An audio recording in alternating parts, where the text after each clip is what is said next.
मुंबई में तकरीबन 15 साल से गरीबों के घर के लिए लड़ने वाली और आपको आपके सपनों का घर देने वाली आरजू अभी तक हजारों लोगों को घर दे चुकी है, जिसमें इस समय कई प्रोजेक्ट पर आरजू आपको घर देने के लिए काम कर रही है, जिसमें आरजू के चेयरमैन राजेंद्र मेहता जी दिन रात गरीबों को घर देने के लिए मेहनत कर रहे हैं।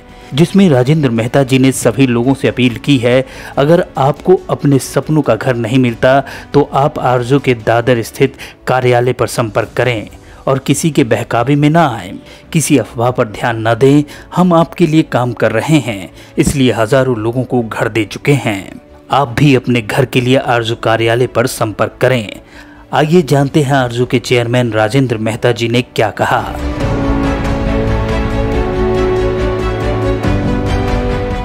आरजू स्वाभिमान नागरिक समिति 2008 में हमने शुरू किया था और 2010 में मेन मैं कहूँ तो 8 से 10 में तो हमको सब ऑब्जेक्ट्स बनाने में वगैरह सब लगा में, लेकिन मेन हमने जो शुरू की वो 2010 से काम शुरू किया।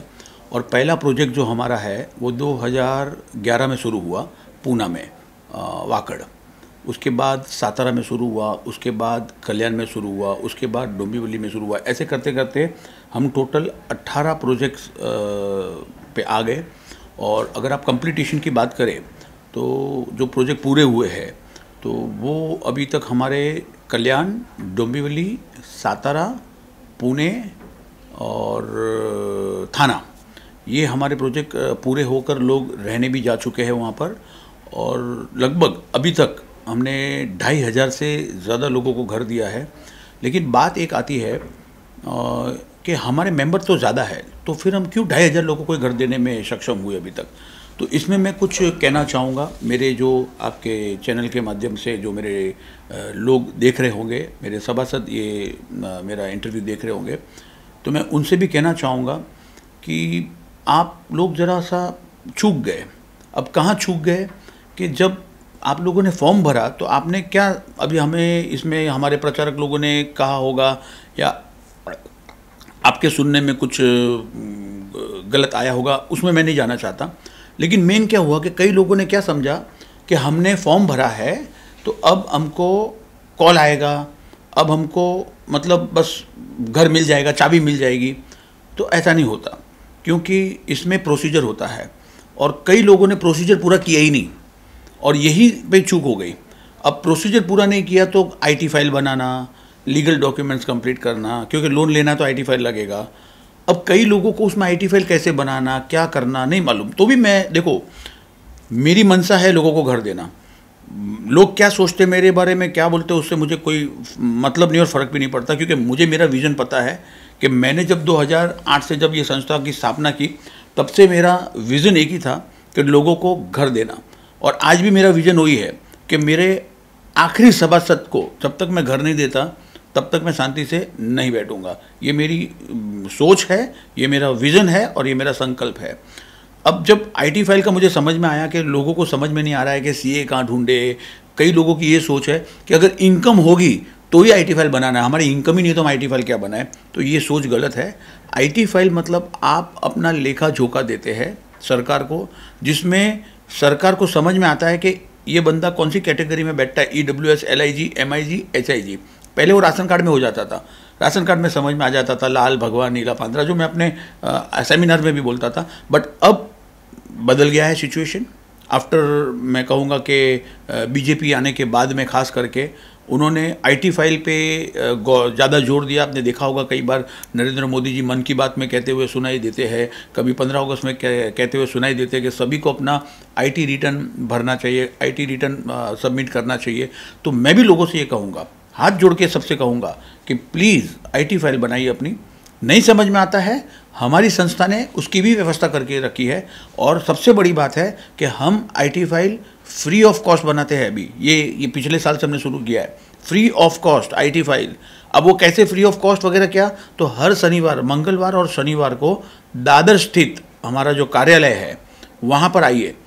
और कई लोग हैं, मुझे समझ में आता है, जो हमारे इंटरव्यू लेते हैं उसी चैनल में फ़ोन कर लेते हैं, उनको ही फ़ोन करके पूछते हैं सर क्या है क्या। तो ये आप फिर से बेचारे वो इंटरव्यू लेना बंद कर देंगे मेरे, और अगर उन्होंने इंटरव्यू लेना बंद किया तो आपको न्यूज़ मिलना बंद हो जाएगी। तो प्लीज़ उनको डिस्टर्ब ना करें। हमारा दादर स्थित कार्यालय है, कैलाश लस्सी के बाजू में पारसमणि टावर है, उसके ऊपर तीसरा माला है, वहाँ पे अपना कार्यालय है। तो आप सभी लोग यहाँ पर आइए और ख़ास करके मंगलवार और शनिवार को आइए ताकि आप मीटिंग अटेंड करके सारी प्रक्रिया को जान सके। मैं आज भी यही कहना चाहूँगा कि मेरे सारे सभासद मेरे यहाँ पर बसते हैं, मेरे दिल में बसते हैं और मैं उनको घर दिलाने के लिए पूरी तरह से तैयार हूँ। पूरी तरह से मेरी सारी कोशिश है उनको घर दिलाने में।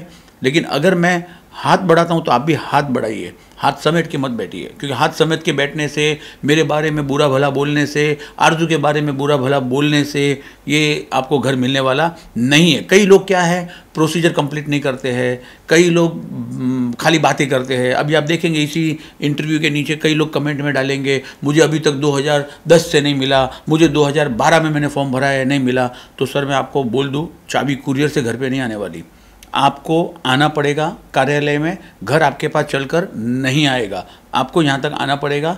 सारी फॉर्मेलिटीज़ पूरी करिए, जवाबदारी मेरी है। आज भी मैं पर्सनली सबको मिलता हूँ, आपको कभी भी कोई भी तकलीफ़ है आप पर्सनली भी मुझे आके मिल सकते हैं। लेकिन सर सीधी सी बात है कि आप किसी भी डॉक्टर के पास जाओगे, जब तक आप अपनी तकलीफ़ नहीं बताओगे वो आपका इलाज नहीं कर पाएगा। तो आज की यहाँ पर अगर देखें तो आरजू में मैं आपका डॉक्टर हूँ, आप मेरे पेशेंट हैं, तो आप मेरे पास आइए, आप अपनी तकलीफ़ बताइए। मैं ये भी बोल रहा हूँ, आपके पास अगर पैसा नहीं है, मैं बहुत क्लियर लफ्ज़ों में बोल रहा हूँ, ऑन चैनल बोल रहा हूँ, मतलब आप समझो, बहुत क्लियर लफ्ज़ों में बोल रहा हूँ, आपके पास अगर पैसा नहीं है तब भी मेरे पास आइए। मैं कोशिश करूँगा कि आपको कमाई का अवसर दूँ, आपको कोई रोज़गार दिलाऊँ और आप अपना सस्ता घर मुंबई या मुंबई के अरस परस में ले सको और आप अपने पक्के मकान में जाओ। हमारा तो एक ही मानस है, हमारे बाला साहब ठाकरे जी और हमारे नरेंद्र मोदी जी का एक ही कहना था। बाला साहब ठाकरे जी का कहना था 40 लाख झोपड़ा वासना घरे दे हुआ। हमारे प्रधानमंत्री जी बोलते हैं कि 2022 तक सबको पक्के मकान देना। तो हमारा वही मकसद है, वही हमारी सोच है कि सभी को अपने घर मिले और उनके सपने हम साकार करें। तो मैं सभी को कहूँगा कि मेरे कार्यालय में आके पता करें। सब प्रचारक है वो अपना काम करके चले जाते हैं, रास्ता दिखा दिया आपको। अभी रास्ता दिखाने के बाद आपको जो रास्ते पे चलना है, अगर वो प्रचारक नहीं मिल रहा है, वो फ़ोन नहीं उठा रहा है, तो आप उसके भरोसे पे मत रहिए। हम अपना कार्यालय आपके लिए खोल के बैठे हैं, ये कार्यालय आपका है, ये आपके पैसे से बना हुआ कार्यालय है। तो प्लीज़ आप वो बहाना करके मत बैठिए घर पे कि आपका प्रचारक फ़ोन नहीं उठाता, आपका प्रचारक बात नहीं कर रहा है। आप सीधा सीधा, मैं फिर से बोल रहा हूँ, मैंने जो अभी पहले कहा, आपको पूरा एड्रेस दिया आपको, और वो कार्यालय पे सीधे सीधे आ जाइए। मंगलवार और शनिवार को शाम को 5 बजे, 4 और 5 बजे के बीच में आ जाइए। हमारी सभा होती है, उस सभा को पूरी तरह सुनिए, आपको सारे डिटेल्स सब कुछ समझ में आ जाएगा और आप अपना जो सपनों का मकान है वो बना पाएंगे। अभी एट प्रेजेंट मेरा दहीसर पे चल रहा है, मेरा भांडुप में चल रहा है, चेंबूर में आ रहा है, और सबसे बड़ी बात है पवई में हमारा एक प्रोजेक्ट आ रहा है हीरानंदानी के अगल बगल और अगल बगल में ही। और वहाँ पर जहाँ पे हीरानंदानी के रेट्स आज की तारीख में 1 करोड़ 1.5 करोड़ चलता है, हम वहाँ पे 20 और 30 लाख रुपए में घर लेकर आ रहे हैं। यानी मैं आपको सिंपल बोलूँ तो हमने जो कहा था कि आधे से आधे दाम में घर मिलेगा, वो हम अपना सपना पूरा कर रहे हैं। और सबसे बड़ी बात है 5 लाख रुपए में भी हमने घर दिया है। तो मैं फिर से लोगों को कहूँगा कि आप इधर उधर की बातें, अपने मन में कुछ आई हुई बातें, ये सब लेकर ना बैठे। आप आइए मेरे पास और आपको 5 लाख से लेके आपको 30 लाख 40 लाख तक, अभी काही लोक आहे आम्हाला तर 40 लाख सांगतात, आता आम्हाला 10 लाख सांगितलं होतं, आम्हाला 7 लाख सांगितलं होतं। अरे भाई, मैंने 5 लाख में भी घर दिया है ना। मैं ऐसा थोड़ी बोल रहा हूँ कि 40 लाख आपके लिए है। 40 लाख HIG, MIG, LIG और EWS, 40 लाख, 30 लाख, 20 लाख और 10 लाख और 5 लाख, इससे भी नीचे उतरा हूँ मैं। तो और क्या करूँ मैं? तो मेरा सभी लोगों से बोलना है कि फालतू के कमेंट्स डाल के लोगों को गुमराह ना करें, फालतू में किसी को फ़ोन करके किसी को अननेसेसरी परेशान ना करें। ये कार्यालय आपका है, इस कार्यालय में मंगलवार और शनिवार को आइए और अपना आगे का प्रोसीजर जानिए और अपना सपनों का घर लीजिए। बहुत ही बड़ी बात है ये, लेकिन जैसे कि मैंने कहा पहले, IT फाइल लोगों को नहीं समझ में आता है, तो मैंने IT फाइल की व्यवस्था करके रखी। जब मैं मेरे लोगों के लिए बैंकों के पास गया तो समझ में आया कि आम आदमी के लिए बैंक बनी है मगर आम आदमी कोई लोन नहीं दे रही है। ये एक बहुत बड़ा विषय मेरे दिमाग में आया। तब मुझे लगा कि नहीं, इसके बारे में देखिए, मेरा सिंपल सा बात है, मैं हार नहीं मानता। मैं कभी भी कुछ भी होगा, मैं आगे बढ़ने में विश्वास रखता हूँ। जब बैंकों ने मतलब आम आदमी को भिखारियों की तरह ट्रीट करना शुरू किया, मेरे जब प्रोजेक्ट, आज जो मैं खाली 18-20 प्रोजेक्ट शुरू करके बैठा हूँ, लेकिन मेरे 200 प्रोजेक्ट शुरू होने चाहिए थे, मगर बैंकों का साथ नहीं मिला। मुझे प्रॉपर वे में लोन नहीं मिला मेरे लोगों को, तब जाके थोड़ा सा धीमे होने पड़ा मुझे। लेकिन मैंने मेरे दिमाग में सोच लिया था कि इसका भी मैं जवाब दूंगा, और आज मैंने एक क्रेडिट सोसाइटी बनाई है जो मैं आगे जाके बैंक में तब्दील करने जा रहा हूँ, क्योंकि एक टर्नओवर होता है, वो टर्नओवर हम क्रॉस कर चुके हैं और अब हम बैंक में तब्दील होने जा रहे हैं। तो इस क्रेडिट सोसाइटी के माध्यम से जो लोग हमारे शेयर होल्डर बनते हैं, अब लोन, मैं जो कहने जा रहा हूँ एक बहुत बड़ी बात है, फिर से कहूँगा, शायद मानेंगे नहीं लोग, लेकिन ऐसा हम कर चुके हैं और कर रहे हैं। लोन हमारी तरफ से दिया जाएगा। हमारी निवारा बैंक है, निवारा क्रेडिट सोसाइटी है, उसके जो आगे जाके बैंक में तब्दील होने वाली है। आज निवारा क्रेडिट सोसाइटी से ही आपको बैंक मिलेगा।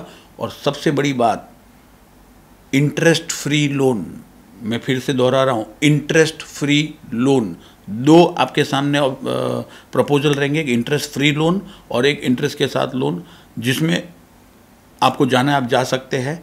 तो ये बहुत ही बड़ा अवसर है। मैं कहूँगा आज कोई भी पूरे भारत में ऐसी बैंक नहीं बनी है, ऐसी कोई क्रेडिट सोसाइटी नहीं बनी है जो इंटरेस्ट फ्री आपको लोन दे सके। तो ये हम खास करके, क्योंकि हमारी क्रेडिट सोसाइटी का सीधा सीधा नियम है, ना हम इंटरेस्ट देते हैं ना हम इंटरेस्ट लेते हैं। तो ये हमारा क्लियर फंडा है।